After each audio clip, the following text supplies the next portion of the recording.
Hey guys, and welcome back to a random introvert online.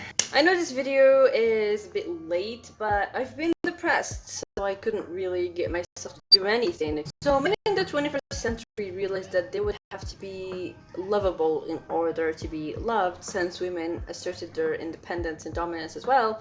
And so if a man is not really lovable, easy to love, put in effort to be lovable and easy to love, then he will need to step up his game, or else he'll end up single, because otherwise his relationship will just end up in a divorce, or it's not really gonna work out very well for him, because the woman is just putting up with him. She doesn't really want to be there. So yeah, these are some of my tips and some of the tips that I asked other women, so it's just not me speaking. And generally speaking, most women have the same turn-offs when it comes to men. So there's like a lot of things in common between us and people from other countries. So that's what we'll be talking about, how to be lovable.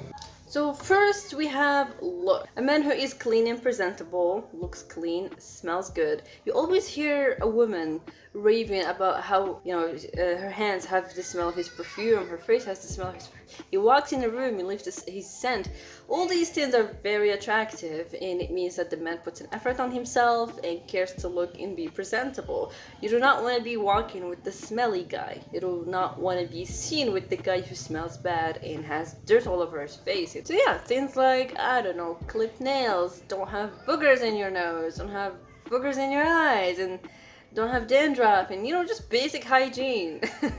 Also, with us here in North Africa, rare genetics are a big turn on.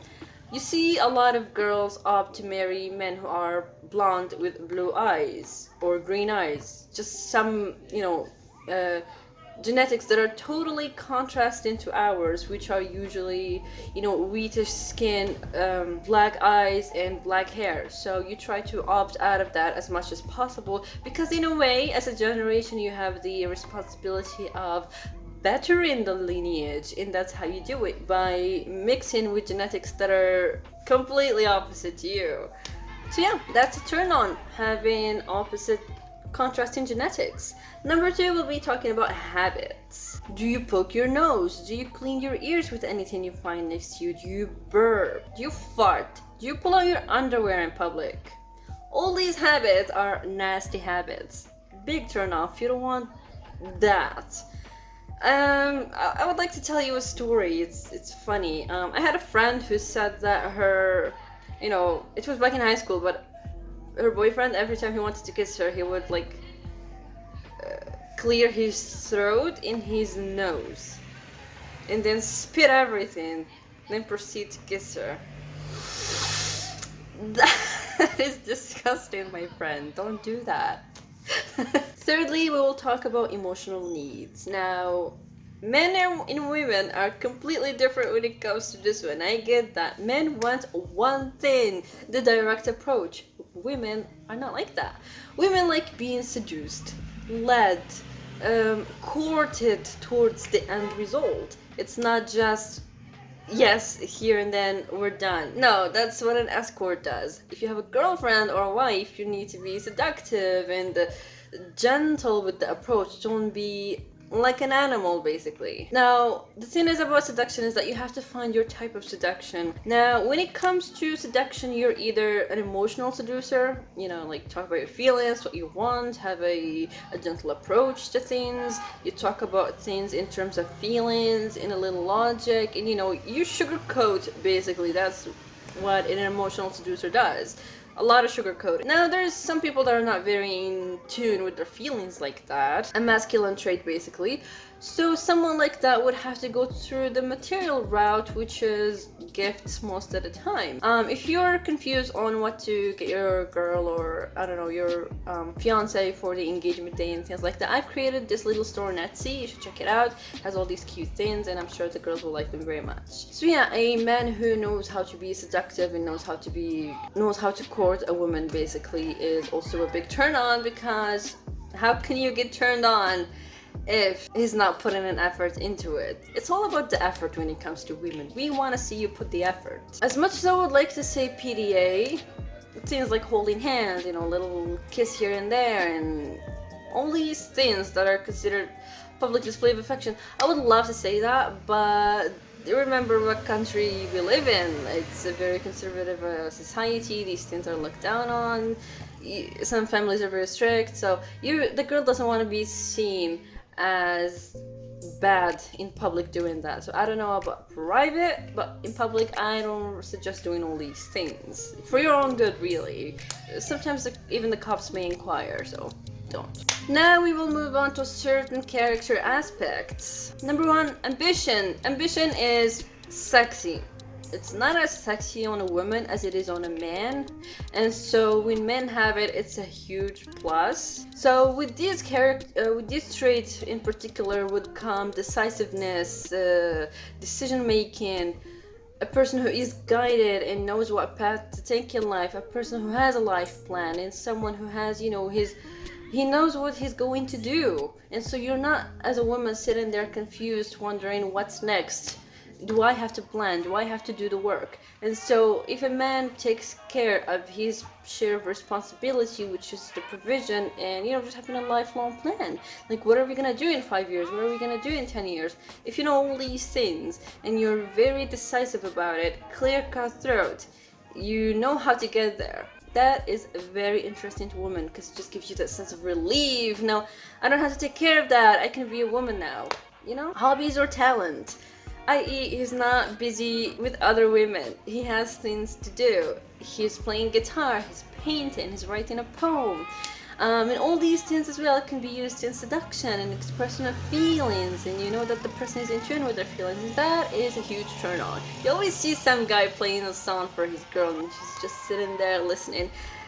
It's because it's interesting, and he's interested, and he's more of a complex person thanks to that, and that is quite enticing. Education, he's well cultured, he uses complex vocabulary, he knows how to speak his mind, he's very articulate. All these things are also very good. They have a good look on a man, because every time he speaks, it doesn't spew random rubbish. He doesn't spew words that are indecent. He knows how to express his feelings through complicated words, like one word that has a huge meaning. These things are good, especially with women's rising education rates. You really want someone on that same level or even better. So this one is provider versus cheapskate. I did this little, poll on Instagram and asked women, what do you hate about men? And this one appeared the most, which is basically, I don't want a man to tell me that he needs my help to provide for the house. So in Morocco, living is not really that expensive, just to be clear. It's expensive enough, yes, but compared to other countries where you have to pay taxes, we don't pay taxes. And so everything you earn, you eat, and you use. So nothing goes to the government in a sense, unless you work with the government, but still, invisible taxes. So now you have a woman that's working and she's getting herself all these things, and you're like, why aren't you providing for the house? And it's like, no, you're the man who's supposed to provide for the house. Now remember, if you marry in Morocco, then you are following the Sharia law, which means man is responsible for the material goods. Anything a woman gets from her own free will for the house is like doing you a favor. And that's why men are dominant, usually because of their provision, not because of their muscles and things like that. That's the only reason you're dominant. That's the only reason you're allowed to be the man of the house, is that so you provide. So if you don't do that, then there's no point in even being together. So I don't want to seem really harsh, but that's like the reality of things. Now you can do whatever you want with your partner. None of my business. A man who is masculine. Masculinity comes with so many other traits, including provision, protective, has a life. All these things can be categorized under masculine. If you're masculine, you're good to go. But also one thing that comes with masculine is the fact that you have to use force in violence when it's necessary. So that is very appreciated, like I mentioned in my Chris Rock video. If another man, for example, his family, my family, stranger, trespasses my boundaries and starts being, I don't know, either physically or emotionally, verbally abusive towards me, and you step in to confront the person about that is like a huge turn on for a man. And so it's not really seen as violent. No, that's a man being a man. And it's very appreciated when things are like that. Jealous. Now, jealousy may be seen as toxic, but it's really envy that's toxic, but that's another topic. Basically, when a man is jealous, that means he will protect you. He will not let someone else hurt you. He will not allow other men to objectify you, which mean that he may or may not interfere in like how you dress and things like that as a woman. However, jealousy in a man is something that is really highly looked on here and in Muslim societies, because you don't want another man objectifying your woman. So you're setting your territory, basically. Finally, not a mama's boy.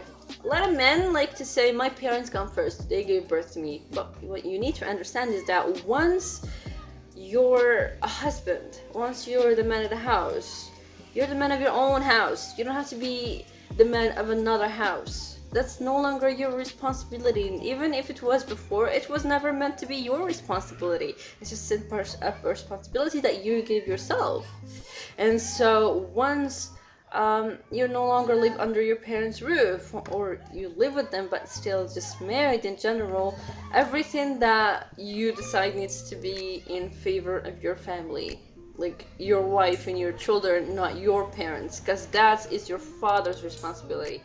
Some may say, oh, my mom is a widow. Still, it has to be now your wife that is your main responsibility, because you went to that woman's house, you proposed, you told them, I will take care of your daughter. And now that once you brought her home, you're using her to be a maid for your own mother.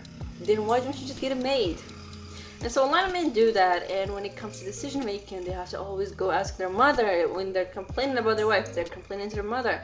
That's why you have friends to do that, so you can keep the problems outside the house and outside the family. You don't bring them into the house and let them accumulate and multiply inside the house. It's not healthy. Hope you guys enjoyed this video, and I'll see you in the next one. Make sure you subscribe, check out my Etsy store, and yeah, leave a good comment. Bye!